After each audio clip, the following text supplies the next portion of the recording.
If you suffer from OCD, it can either be a terrible curse or one of your greatest superpowers.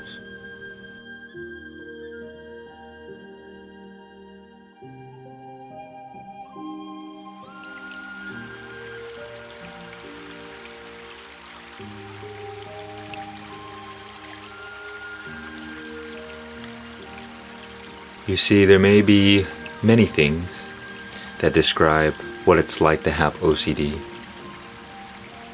but I feel the core of this tendency is rumination, or going even deeper, extreme focus on one particular pattern or way of being.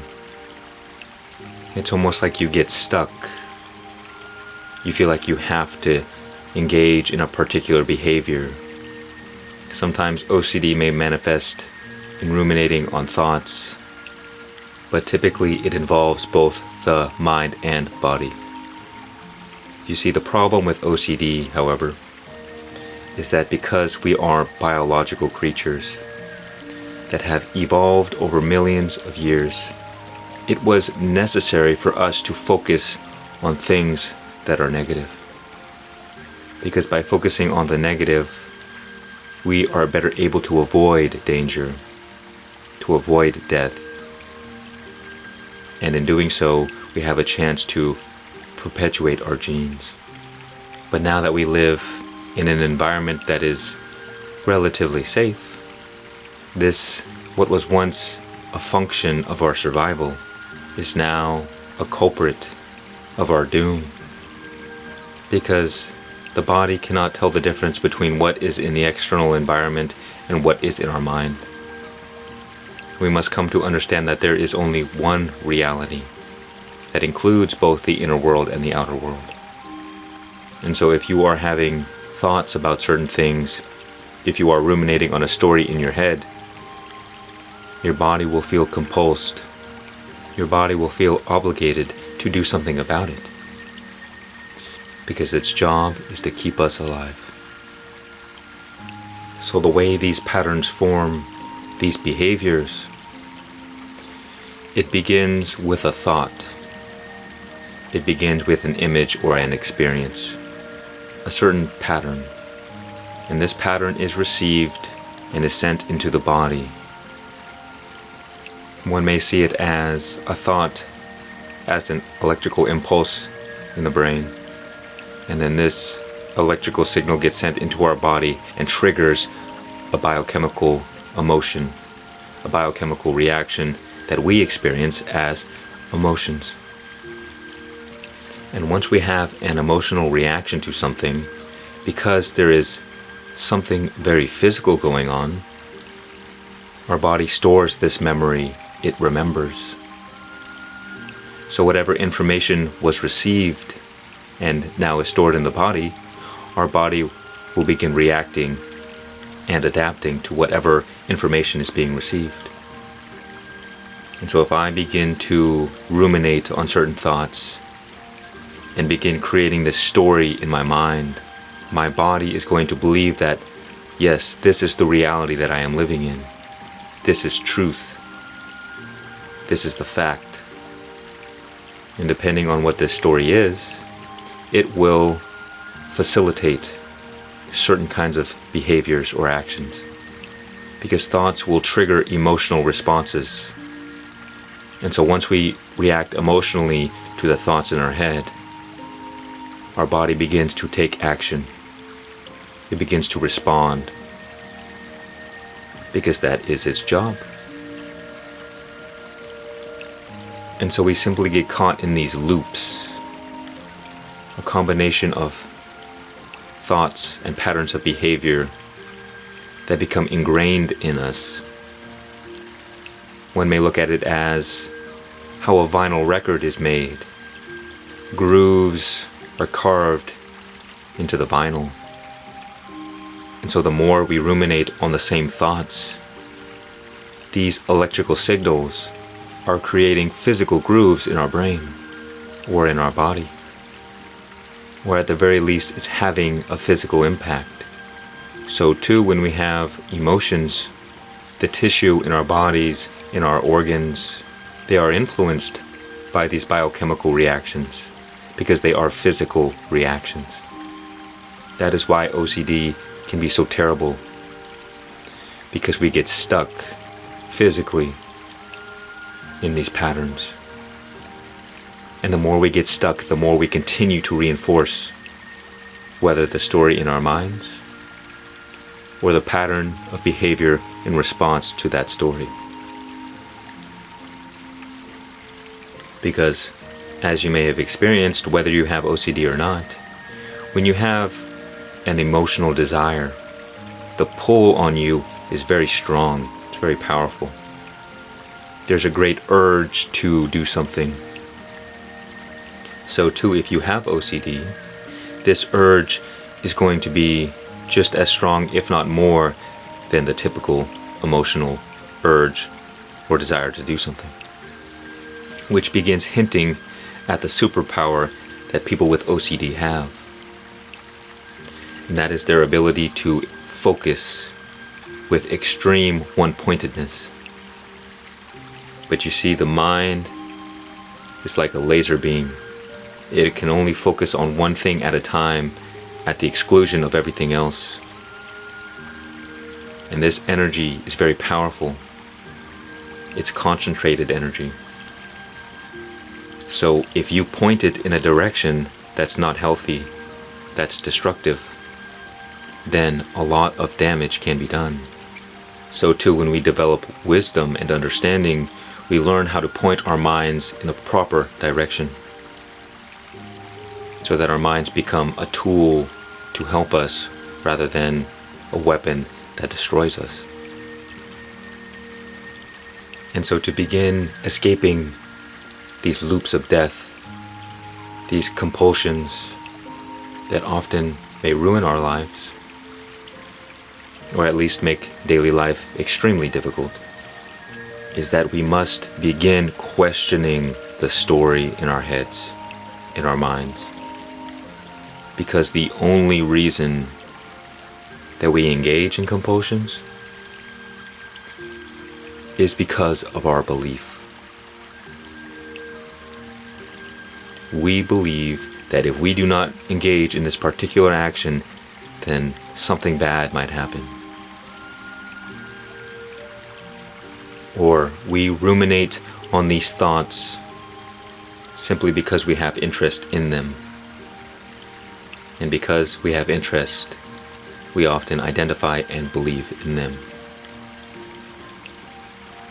This realization can be difficult because we believe so strongly in this story. We may not even be able to see how it could be any other way. But remember that this is just like a prison that we are trapped in through our belief. We may not be able to see anything in the outside world until we escape or break free. And so to begin escaping the prison of the mind, it begins with questioning its validity. To say, am I believing in these thoughts because they are true, or am I just traumatized? Do these thoughts make me afraid? Do they make me feel shame or guilt? And so long as these thoughts make you feel any negative emotion, they are false. They are not true. But your entire reality is being filtered through a temporary negative emotional state. As you may experience for yourself, whenever we again have this emotional urge or desire to do something, our entire world is colored by that desire, by that drive. If we always have sex on our minds, then we begin seeing it everywhere. We begin looking at people as objects for this particular desire. If we are hungry, we start seeing food. We start seeing different restaurants, places that we can eat, or opportunities to satisfy that desire. Or perhaps I may feel lonely. I may not have friends. So I begin to focus on relationships because there's a vested interest. And there's a vested interest because I believe in an identity that says, I am lonely. But this identity is a story in our heads that we believe in, that throughout time we've continued to feed. And because we fed this story our energy, our emotions, our thoughts, our time, our attention, it becomes more and more real for us. And the more real it gets, the more we believe it. Because there is truth in it, it has become true for us. But it is not the actual truth, the whole truth. But rather we've become so narrow-minded and one-pointed and focused in this negative drama, this negative story in our heads. We've become hypnotized. So we need to wake up.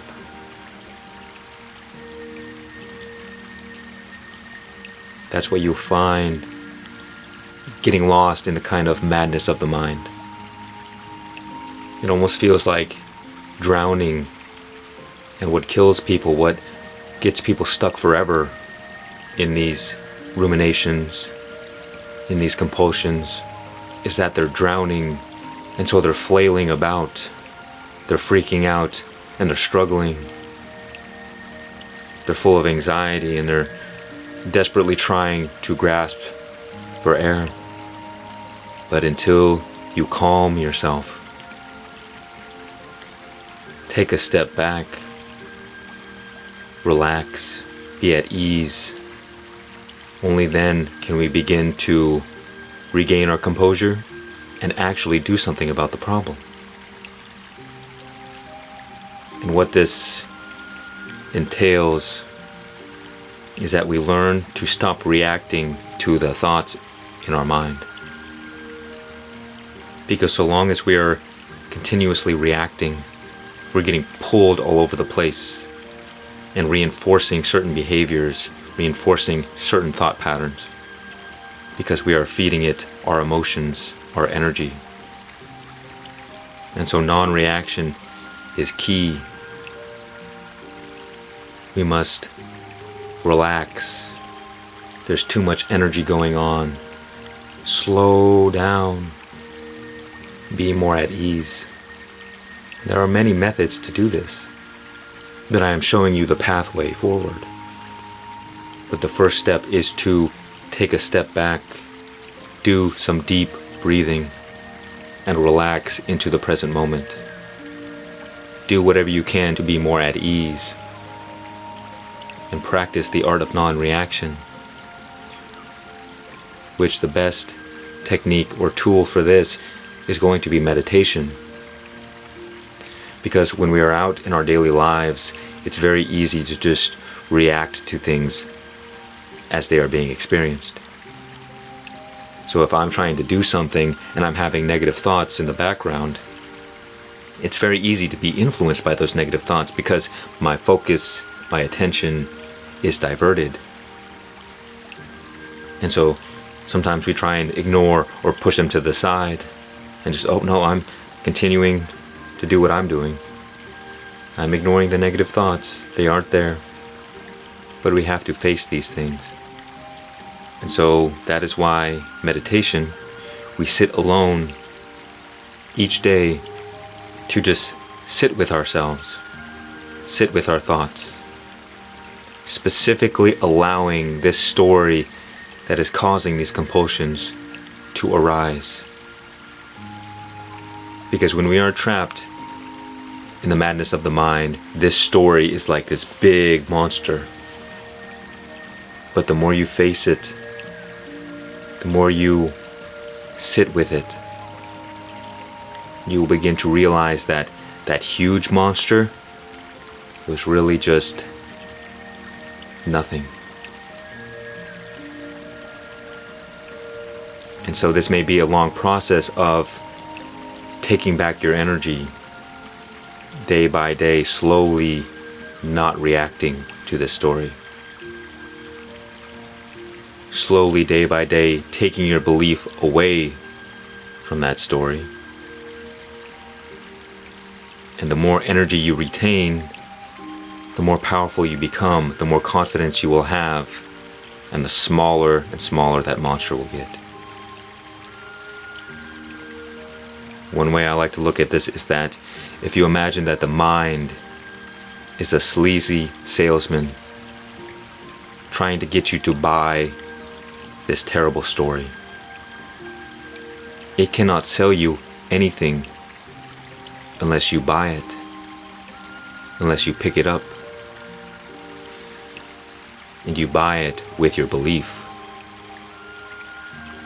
You say, okay, mind, yes, you are right. And then you get trapped, you get reeled into it. But you have to at some point say, enough. I'm not buying what you are selling. I'm not interested in what you have to say. But if you are scared, if you feel weak, then it is easy for the mind to boss you around. That is why we have to develop strength by retaining our energy, day by day, building our confidence back. Remember that things are not heavy unless we pick them up. So that is why we suffer so much, is that we're going through life with these big rocks all the time, all this baggage.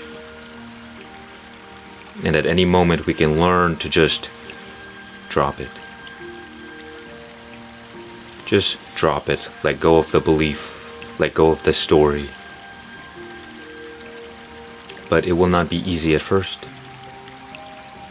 So it may be a journey, it may be a process. But just focus on small incremental improvements.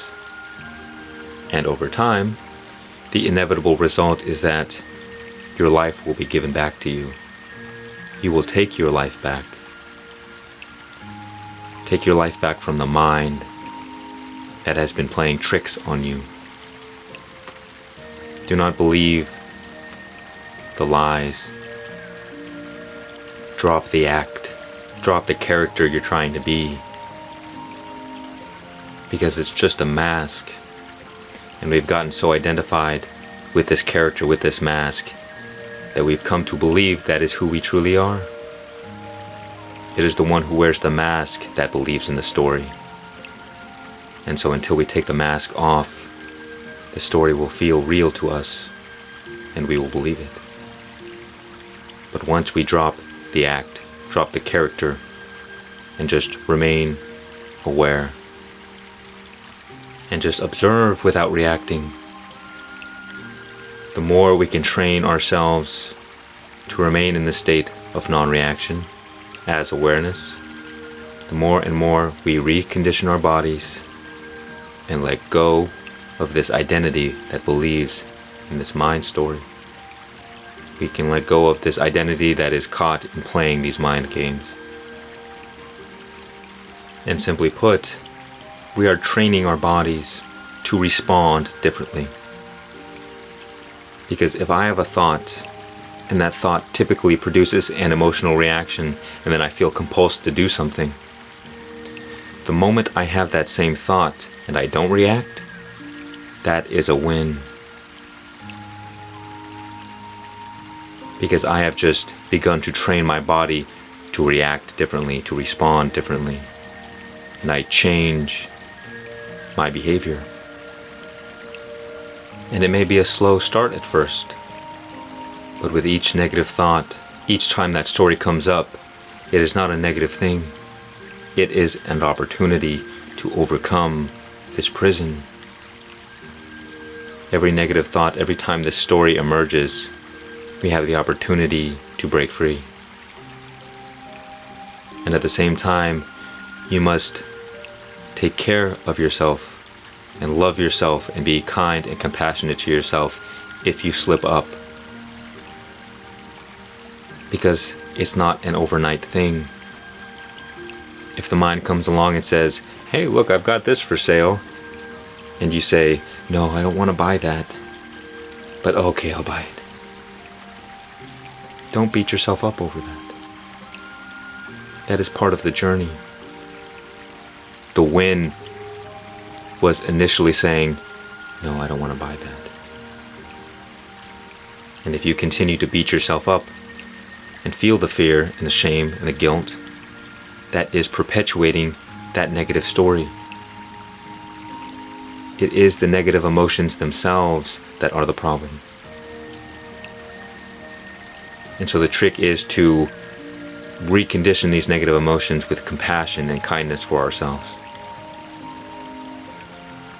Forgive yourself for feeling fear.